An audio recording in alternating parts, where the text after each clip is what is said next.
Lesson 110, vertical shifts, horizontal shifts, reflections, and combinations of shifts and reflections.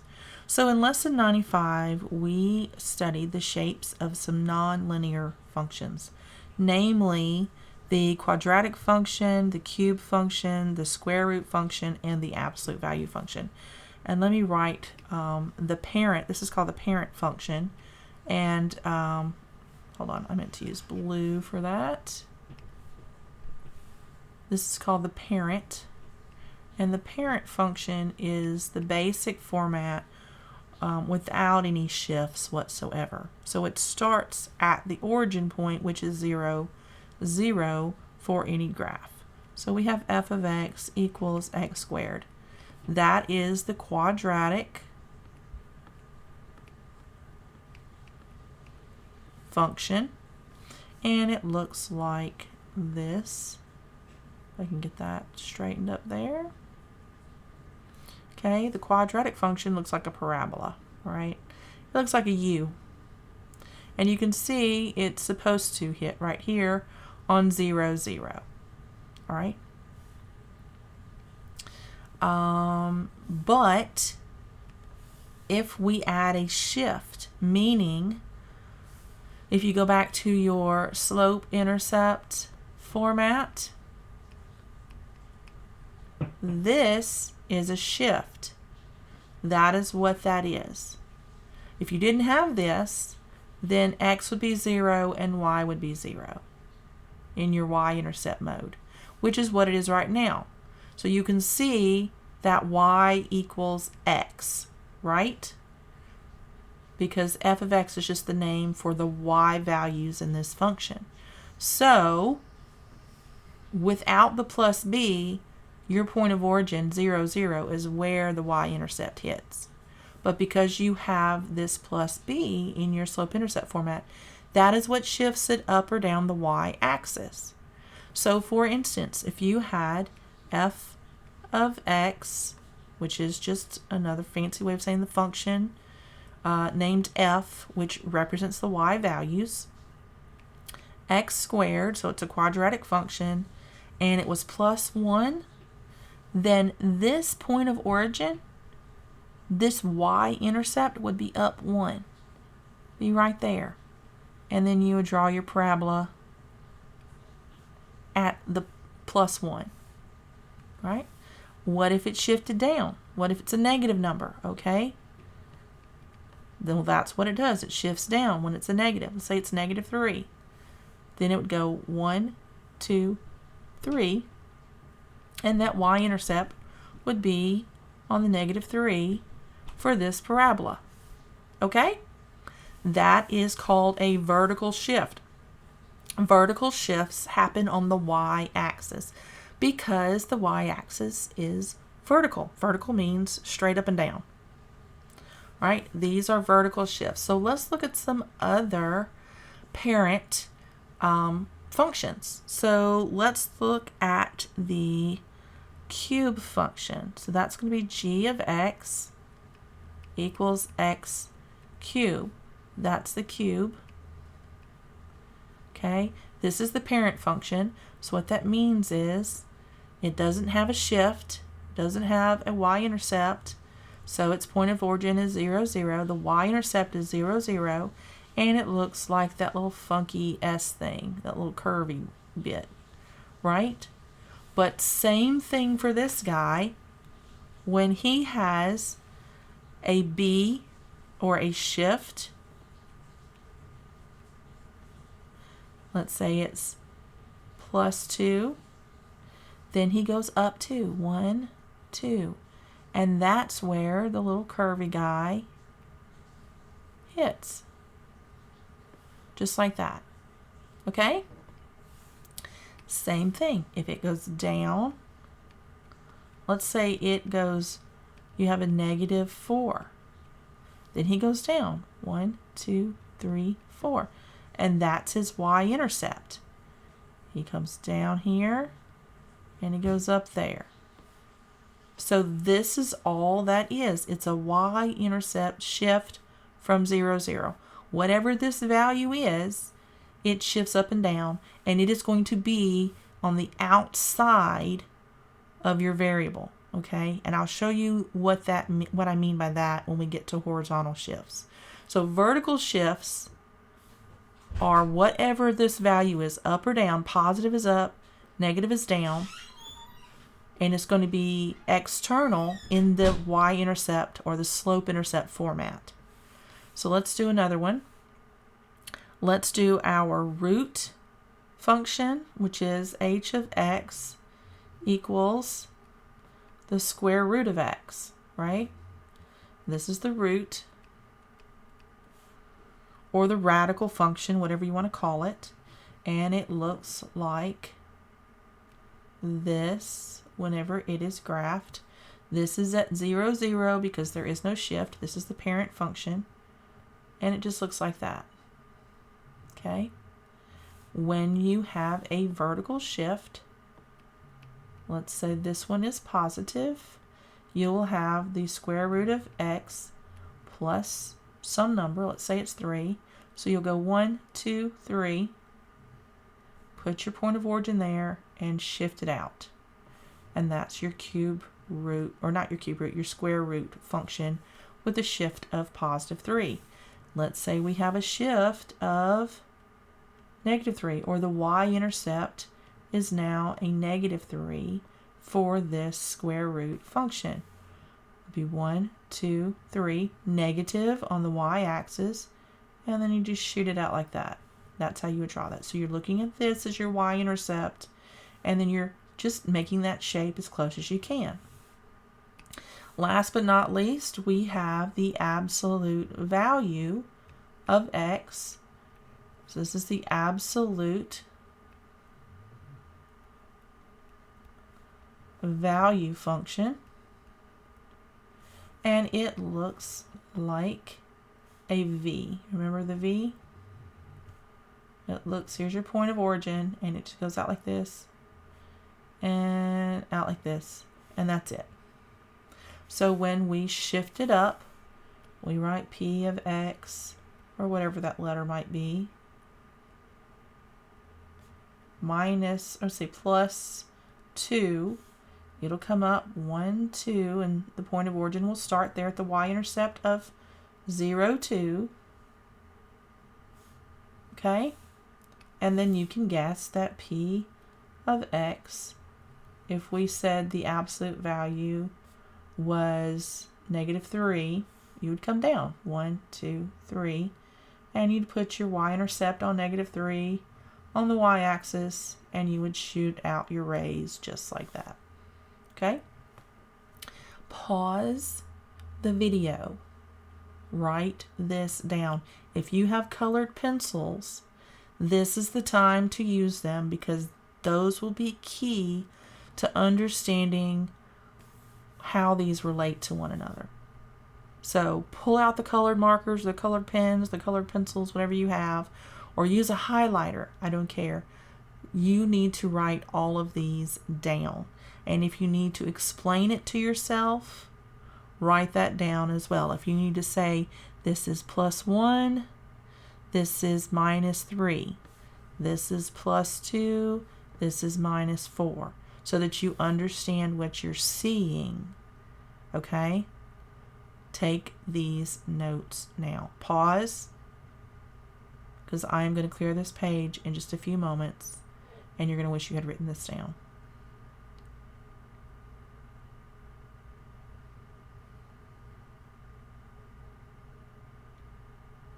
All right, I'm clearing the page. All right, now we're going to talk about some horizontal shifts. And horizontal is along the x-axis, which is left and right. So let's look again at our parent function for the quadratic. And that is f of x equals x squared. All right, that's the quadratic, and we're just going to go ahead and put our little graph in here, and we're going to put our parabola at 0, 0. Okay. Now we are going to have an internal shift, And that's going to dictate that it is horizontal. And what I mean by that is this. F of x equals x plus 2 squared. So it's not, this plus 2 is on the inside of the square, not the outside. When it is on the outside, it is a vertical shift. When it is on the inside of the square, it is a horizontal shift. And this plus 2 means it goes to the left. 1, 2. You would think, your intuition would tell you it's a positive 2, so it should go to the right with the other positive numbers. That would be incorrect. It goes to the left. And that is what that would look like. Okay? Now, if you have a negative horizontal shift, it's going to look like this. Let's say x minus 3 squared. It is going to be 1, 2, 3. It is going to be to the right, towards the positive side. I don't know why exactly, or if I do, it would take too long to explain it to you right now. All you need to know is that this is what that's going to look like. Recognize that this means it is a horizontal shift when it is inside the square. Okay? And positive means go negative, and negative means go positive. You just do the opposite of whatever that sign is on the x-axis, and you'll be correct. All right, so let's look at our cube. And that was g of x equals x cubed. Well, here's our little graph. Okay, and our x-axis. And remember, this is the one, here's our point of origin for the parent function is 0, 0. This is the one that does this little funky wave thing there. When it is written inside g of x, and remember these just mean y, when it is x plus 4 cubed, okay, it shifts to the left. It always shifts opposite of whatever this says. So 1, 2, 3, 4 would be right here.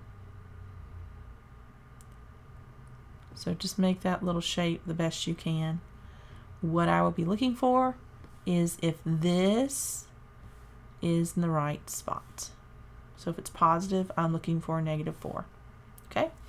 Likewise, if you have g of x and it equals x minus 2 cubed, I'm looking for 1, 2 on the x-axis to be like this. Okay?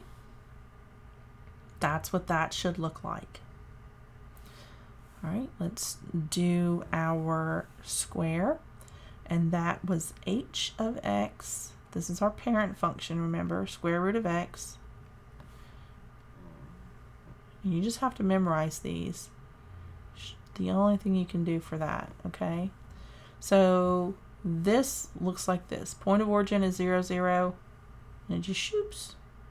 Actually, it doesn't shoot quite so much. It does more of a low. There we go, like that. That's more what it looks like. But when it has a shift, it's going to be on the inside of that square root. And let's say this is a plus 2. Same thing. It's going to shift to the negative. 1, 2. It's going to be on the x-axis, and it's going to shift this way. Just like that. When it is a negative or a minus x, let's say x minus 3, it's going to shift to the right. 1, 2, 3. That's going to be the point of origin, or the y, I should say the x-intercept is basically what that is, and it's going to look like that. So I'm going to be looking for this location to be correct. And our last one, which is the absolute value function, that's where you have x, the absolute value of x.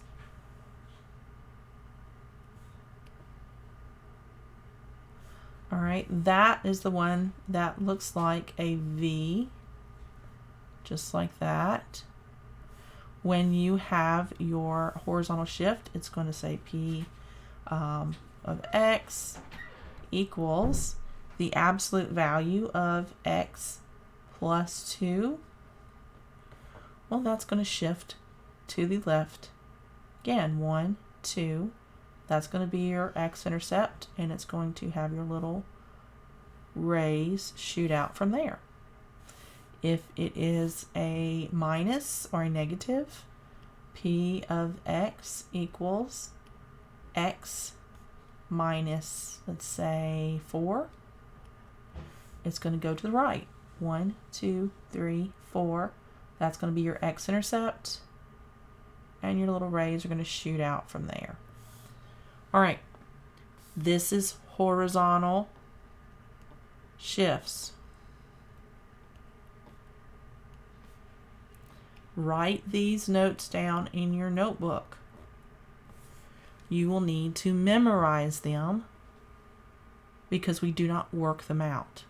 We simply know which direction they are going and we mark it on the graph. Or we see the graph and we write the formula for that shift. It might go either way on a test. You might be given a picture and you might have to write this, or you might be given this and have to draw the graph. So please, please, please take these notes and study them and know what they mean. And the previous page was vertical shifts, if you want to label it. So pause and take the notes. I'm going to give you just a second to pause, and then I'm going to clear the page.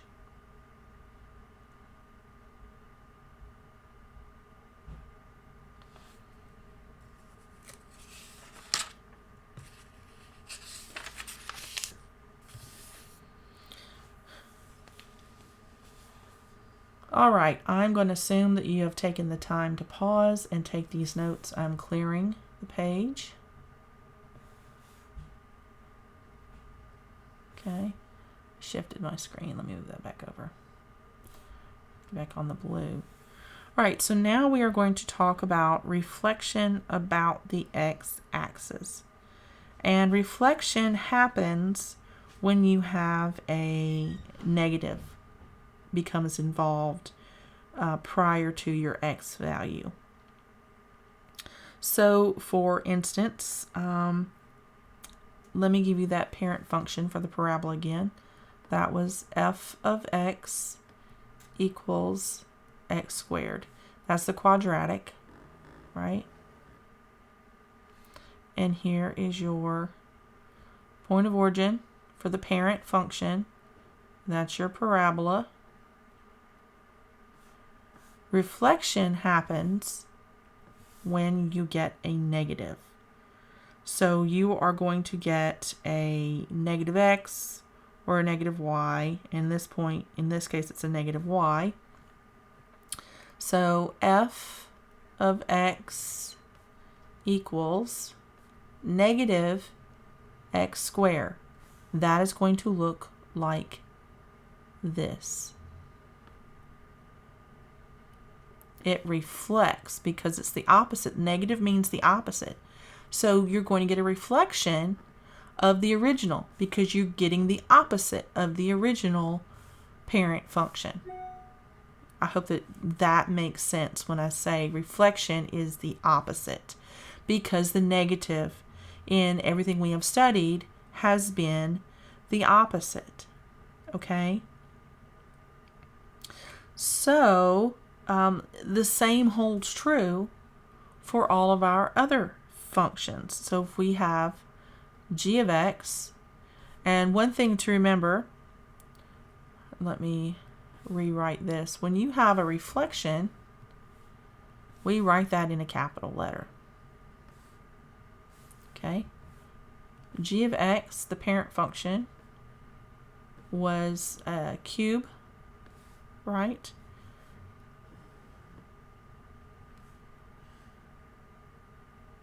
And it was intercepted at 0, 0, and it looks like this. When you have a reflection, you have g of x, capital G of x, equals negative x cubed. It switches this way. It reflects about the y-axis. All right. Now we're going to have our cube, and that is here's the parent function for the cube. I'm sorry, the root, not the cube. We just did the cube. This looks like this, and the parent function looks like this. That's the original, right? But then when you have the reflection,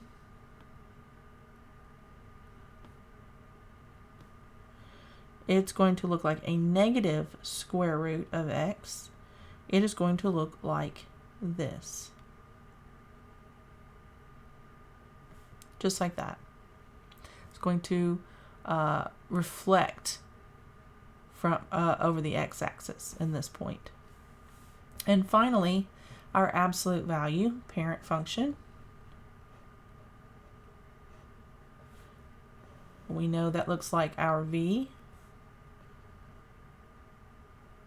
It starts here and goes straight out and straight out at 45-degree angles, I might add. When you have your reflection, it is p of x equals the negative absolute value of x, and it is just upside down. Just like the parabola, just upside down. Okay? These are reflections.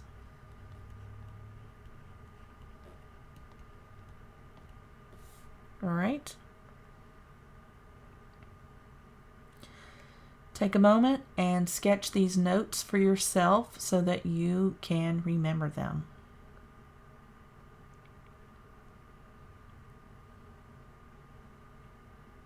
Now we're going to combine shifts and reflections. If you haven't paused and taken those notes, go ahead and do so. I'm about to clear the page.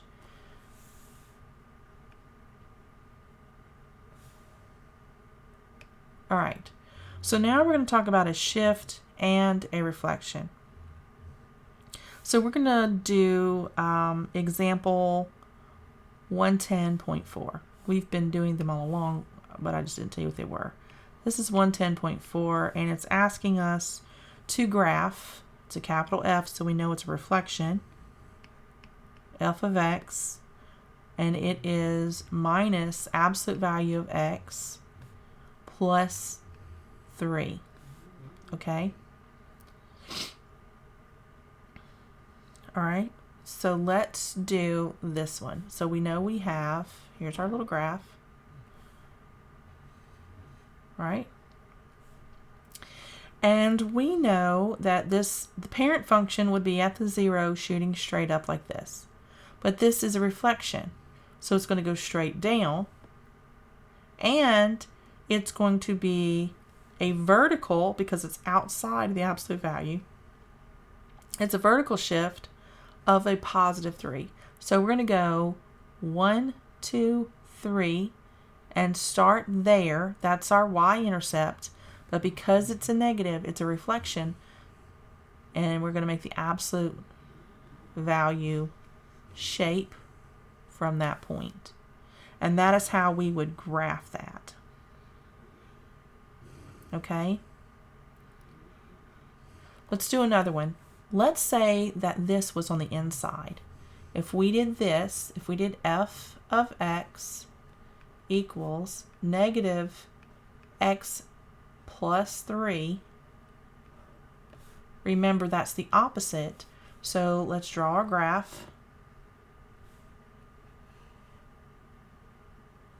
And it is a reflection, right? So it's going to be upside down from 0. But it is a plus 3 shift. So plus means to go to the left or to the opposite. So it's going to be 1, 2, 3. And then it'll go down like that. So this time it was a vertical shift that was a reflected absolute value. This time it was a horizontal shift that was a reflected absolute value. What happens when they are both, when we have two? All right, I'm going to use this graph right here to show you the difference. So this is capital F of x equals a negative, so it's the reflection, x minus 3 plus 3. So we have on the inside a horizontal shift to the right because the negative is actually going on the positive side of the x values with the positive integers. So, but then it's going to have a vertical shift also of plus 3, so it's going to go up 3. So we are going to start here. We know it's going to be upside down because it is a reflection.